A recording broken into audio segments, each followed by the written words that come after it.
प्रशांत किशोर जब भी माइक उठाते हैं और जब अपने तथ्यों के आधार पे चीजों को रखते हैं, एकदम से हंगामा जो है वो बढ़ जाता है, क्योंकि उनके बातों में इतना ज्यादा फैक्ट होता है कि लोगों को वो बातें खूब पसंद भी आती है।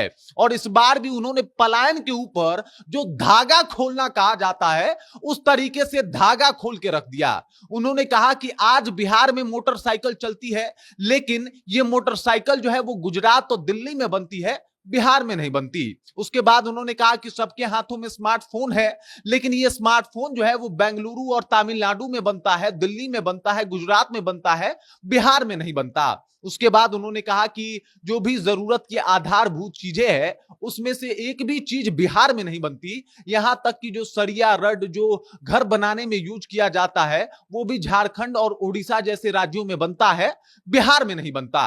और बिहार में सिर्फ बनता है, लड़का जो पैदा होता है वो मजदूर बनता है, जो पैदा होने के बाद दूसरे राज्य में कमाने जाने के लिए मजबूर दिखाई देता है।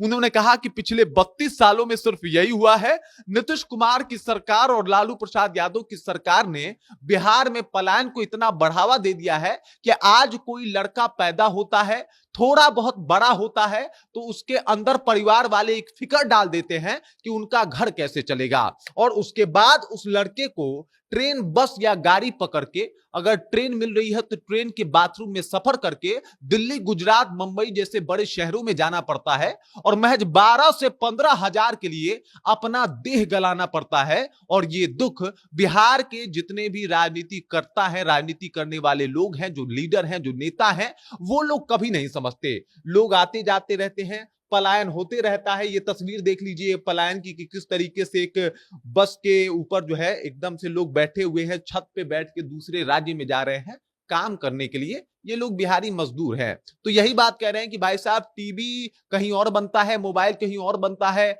जो उसके बाद अगर बात किया जाए तो छड़ कहीं और बनता है, सीमेंट कहीं और बनता है। हमारे बिहार में सिर्फ मजदूर बनाने की फैक्ट्री बनाई जाती है और उन लोगों को बाहर भेज दिया जाता है। बिहार वासी भी आज तक सिर्फ जाति के आधार पर वोट करते आ गए हैं। कभी भी उन्होंने ये सोच के नहीं सोचा कि भाई हमारा बेटा जो छठ में महज घर आता है 4 दिन के लिए, उसके बाद वो रोता हुआ यहां से जाता है, इसके पीछे भी यही सरकार जिम्मेदार है, यानी नीतीश कुमार और लालू प्रसाद यादव की सरकार, कि आज लोग कमाने खाने के लिए बिहार से बाहर जाते हैं और वहां जाके नौकरी करने को मजबूर हो जाते हैं।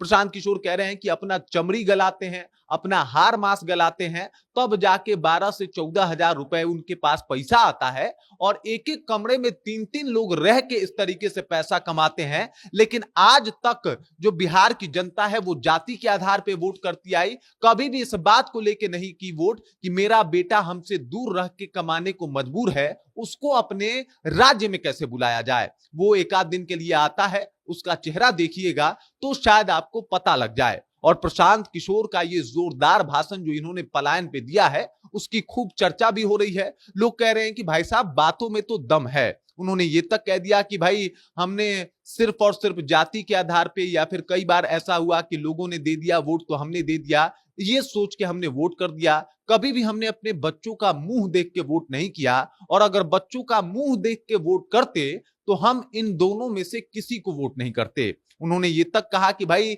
लालू प्रसाद यादव आज भी अपने बेटे के बारे में सोचते हैं, काश एक बार आप भी अपने बेटे के बारे में सोच लेते तो शायद ये दृश्य देखने को नहीं मिलता। वो कह रहे थे कि भाई लालू प्रसाद यादव जो अपने बेटे को मुख्यमंत्री बनाना चाहते हैं, तेजस्वी यादव को, वो 9वीं फेल हैं, उसके बाद भी